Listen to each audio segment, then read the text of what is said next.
everyone. This is the last assignment. Let's look at these 20 questions. Question 1. A printer prints 3 pages per minute. How long would it take to print 189 pages? This is a straightforward division. So the number of minutes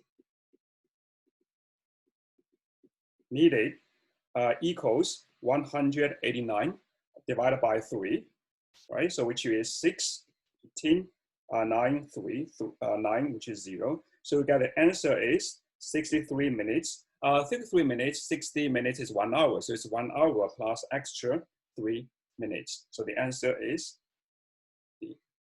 All right. Now let's look at question 2. So question 2, here on the right-hand side, we have the product of force. And on the left-hand side, we have multiplication of 2's, right?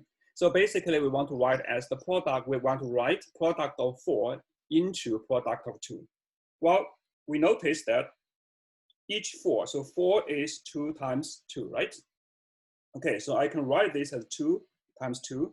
This is 2 times 2. This is 2 times 2. This is also 2 times 2. And the last 4 is 2 times 2, right? Okay, so now we put everything together. Let's see how many 2 do we have.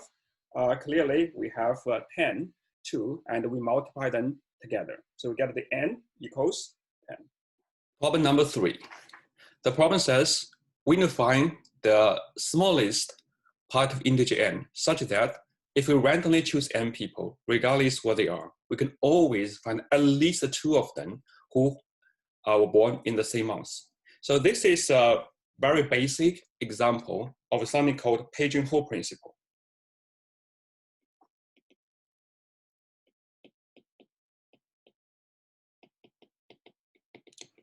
So we can consider, because each year has 12 months. So let's write out.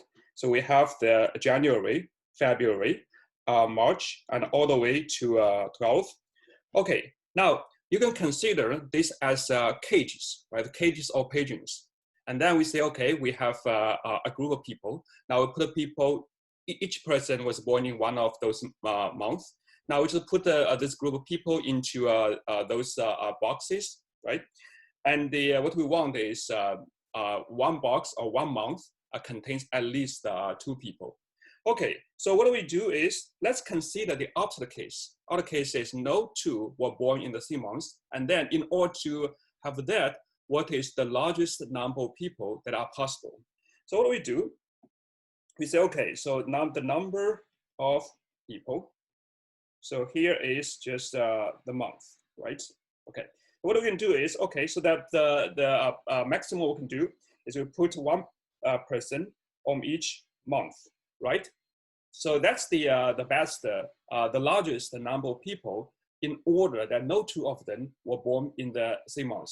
Then the total number, the number equals 12, right? Okay, so then if I add 1 more, just one more, so which is 13. So if I have 13 people, then you see, regardless of how I do that, right? I arrange that. There are always 2, at least 2 are going to be in the same month, right? If I try to put 13 people into 12 categories, then clearly at least 1 category is going to contain at least 2 people, right? So this is the so-called pigeonhole principle. So in terms of the user language or pigeonhole principle, we can say, oh, in total there are 12 cages.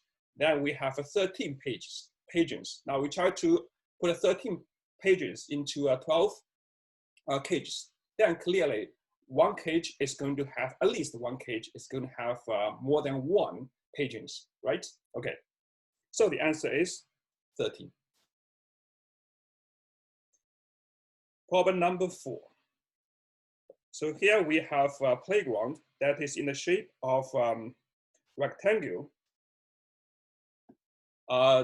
Then trees are planted along the edge of the rectangle, especially 4 corners have each corner has 1 tree.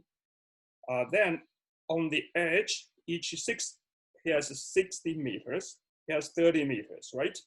All right, and then every 6 meters there is a tree. So every 6 meters, so this is 6 and all the way to 6, right? So here we have 10, right? So here we have 10.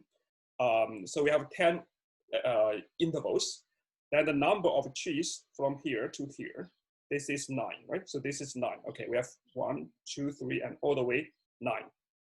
All right, so similar to here, we have 1, 2, 3, 4, and all the way to, we have 9 cheese here. All right, now on the vertical direction is similar. We have, because it's 6, right? So we have each, we have 5 over here. So this is 6, this is 6. And here we have 5 intervals. So this is, we have 4, right? We have 4 cheese here. All right, so similarly, we also have 4 cheese here. This is 4.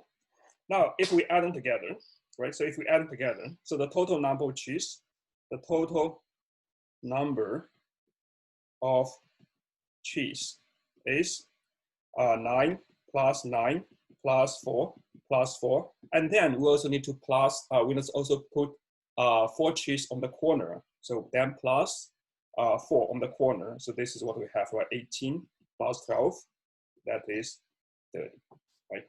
Okay. Problem number 5. So here we have 5 distinct digits, 0, 1, 3, 5, 7. We want to make 5-digit numbers which are divisible by 5. Okay, so then we try to find the difference between the largest one and the smallest one. Okay, so the first requirement is it needs to be divisible by 5, and then we determine the largest one and the smallest one. So first, let's recall. In order for a number to be divisible by 5, the last digit has to be either 0 or 5. Okay? So the last one has to be either 0 or 5. Now, based on this, we can, it's easy to find how should we get the largest one. The largest one, we put the last digit to be 0.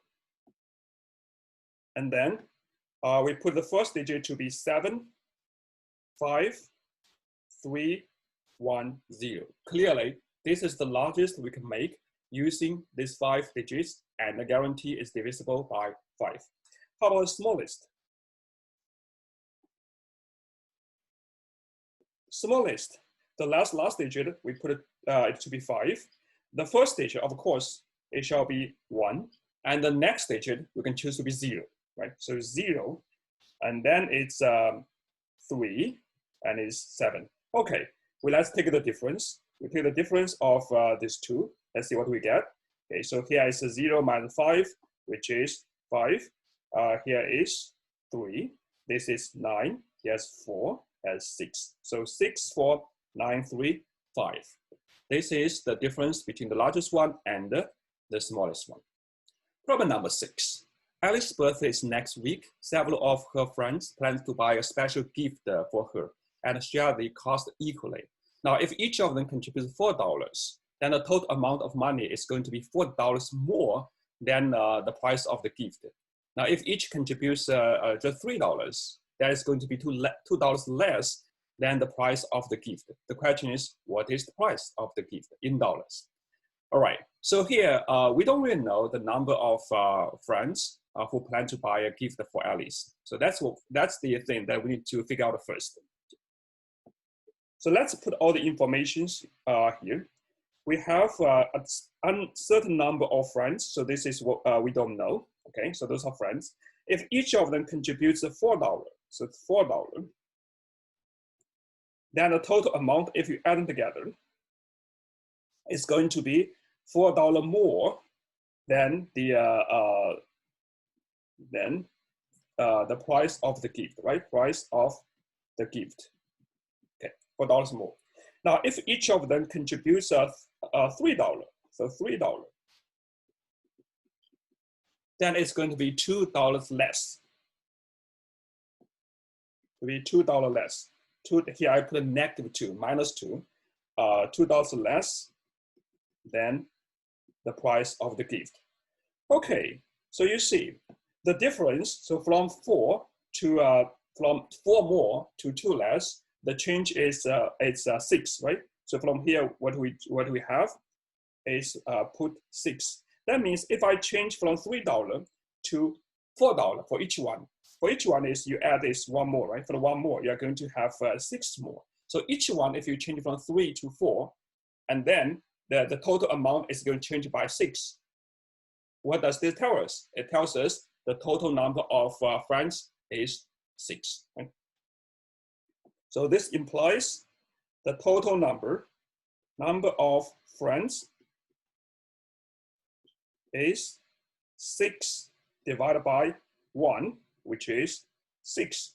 All right, so as long as we know the number of friends, what remains, it's quite straightforward, right? Okay, so then we have, if it's total 6, right? So then this the price of the gift is going to be 6 multiplied by 4, and then you minus 4, right? Because it says that if each contributes $4, it's $4 more, and we get is $20.